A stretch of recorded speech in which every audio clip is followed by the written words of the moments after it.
Hi guys, today's video is about Adobe Illustrator and I'm going to explain to you some of the basic and advanced tools with their functionality and their shortcut keys. Before we get started, I would like to request you to please subscribe this channel and comment and like in this video so that you can interact and you can ask any question with us. Alright, so let's get started. The selection tool, the most fundamental Illustrator tool and the one you'll spend the most time with. The shortcut is the letter V, used to make selections of entire objects, groups, and clipping masks either by clicking or dragging.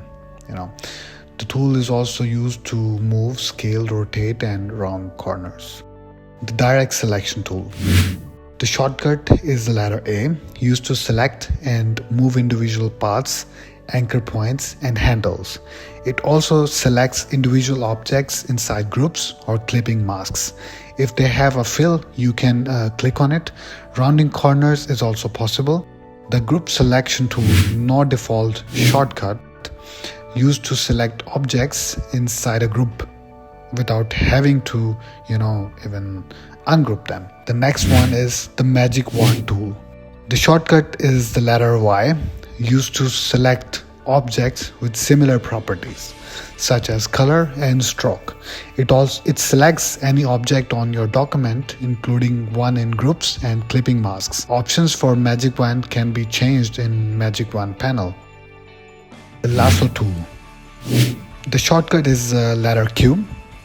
It selects any anchor points inside the path drawn and including from objects in groups and clipping masks. The pen tool. So here the shortcut is letter P, used to draw paths. Each click adds a new anchor point to the path, and dragging the mouse before releasing the click will add handles for curvature. Clicking back on the first anchor will close the path. Type tool. The shortcut is letter T. Click anywhere add a text.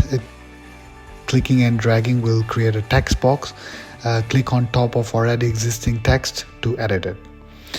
Okay, so the next one is the width tool. The shortcut is Shift plus W. Click and drag on a stroke to change its width in that specific point. The width tool adds these handles which you can move and edit. The puppet wrap tool. No default shortcut. Select this tool with an object selected to bring up a mesh used to distort the object. The mesh has control points that can be dragged and rotated. They can also be deleted by selecting them and pressing the delete key, or adding by clicking on the mesh. The tool does not add anchor points, so it's limited to distorting only using the already existing anchors.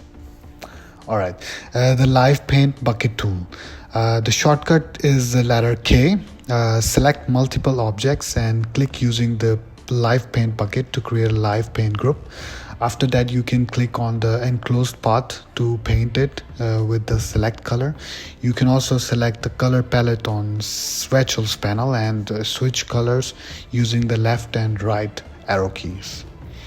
So the next one is perspective grid tool.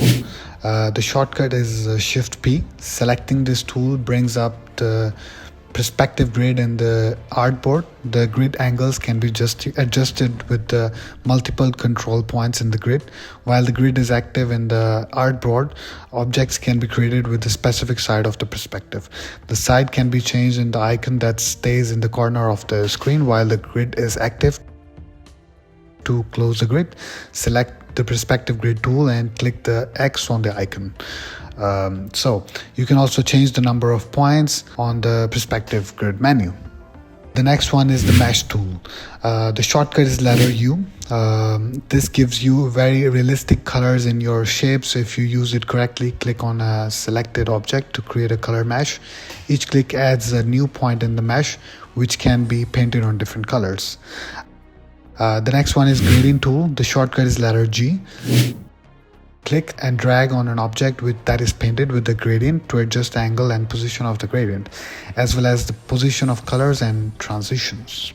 The next one is eyedropper tool. The shortcut is letter I. With an object selected, select the eyedropper on click and add another object to copy its color. If you hold the shift key, the only stroke or fill color will be applied depending upon where you click. The eyedropper also copies transparencies and text properties. I hope you will try these tools in your projects. Also, virtually every tool will change its behavior when you hold shift, alt, control, cmd keys. So experiment them with all of them.